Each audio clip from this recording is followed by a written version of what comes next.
Who do we want them to be? Well, there's all sorts of 21st century literature I could, spout at you, but in the interest of time, I'll truncate it and say, if you're going to survive in the modern world, and especially if you're going to be a creator in the modern world, you have to be reflective. You have to be able to think for yourself and also reflect on how well you're doing. You have to have some self-knowledge. Fast thinking is important, but slowing down is also important, and thinking deeply. You have to be engaged. You can't just live in an ivory tower anymore. You've got to be out there doing something in the world. An investigator, somebody who's curious about the world and wants to find out and do something. So that's really our goal.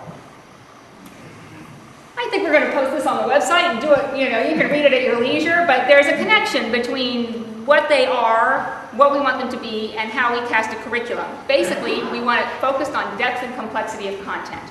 We don't want to play a road race on how much content can you learn. They're already good memorizers. We're not adding anything to their experience by giving them more to memorize.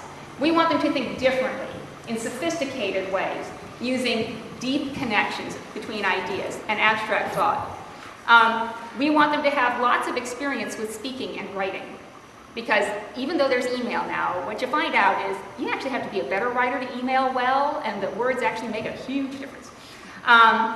We want them to have experience early on, exposure to fields where people are in the process of creating.